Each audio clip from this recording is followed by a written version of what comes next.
Hey guys, what's up? It's Ryan here, and I want to tell you about a cool way to get paid doing YouTube videos.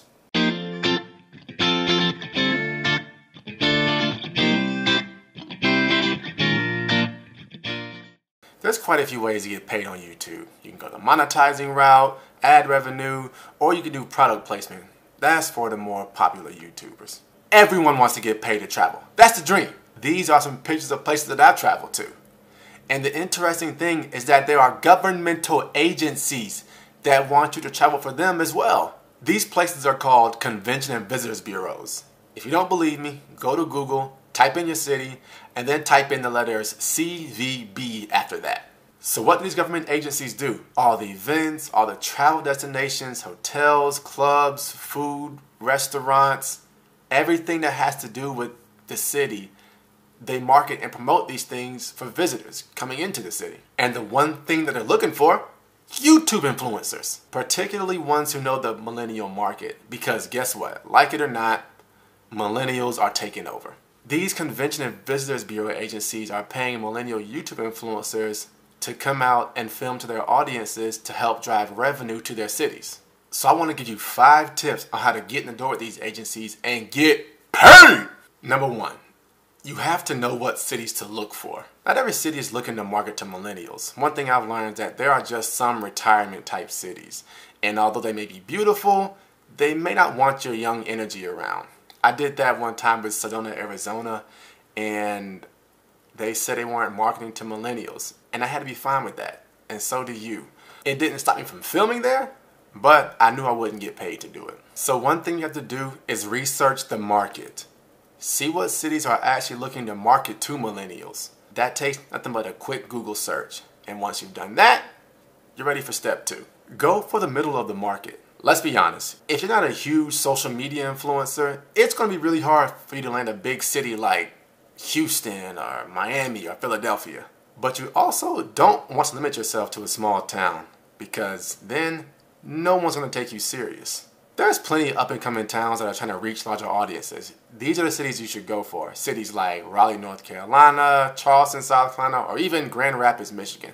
They're big enough to be known, but not big enough to neglect you. Which brings me to step 3. Find your city and Google their Convention and Visitors Bureau website. When you do this, you're trying to figure out the kind of vibe the city's trying to give off. Oftentimes, they'll have an annual conference where they'll list out to investors what it is they're trying to do with their content in the coming year.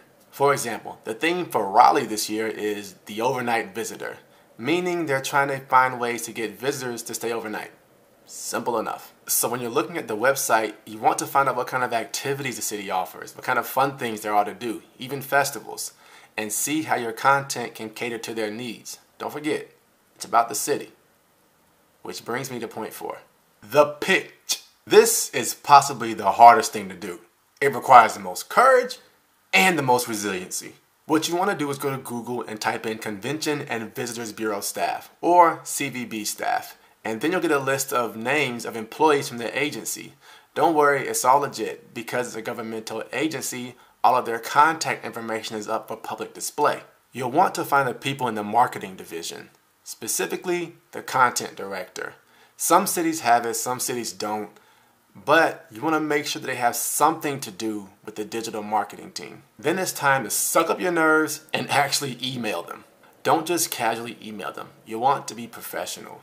You want to state what it is that you want to do as a freelance videographer or contract with them for special events. But when you pitch, you want to make sure that you're on theme with what they're trying to accomplish. Remember, you're not a top YouTube influencer yet, so you have to cater to their needs somewhat.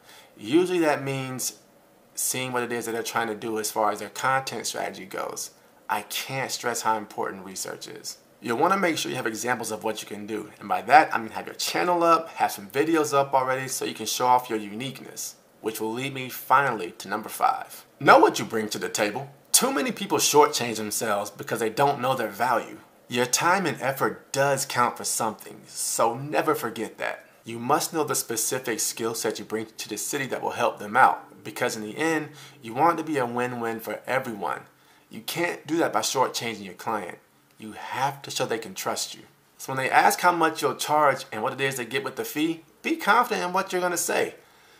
List everything out, from the amount of videos you'll post, when you'll post it, where you'll post it, the amount of people it'll reach when you post. Make them confident in their return of investment.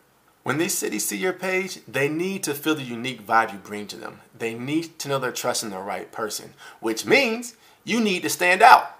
So check out my next video on how to make your YouTube channel stand out so you can finally land those different cities as clients and you can start making money to travel and be a YouTuber. So good luck with all your YouTube adventures, and check out my page, Millennial Adulthood. Subscribe, share, and like it. Once again, you're going to be great. 'Tis all.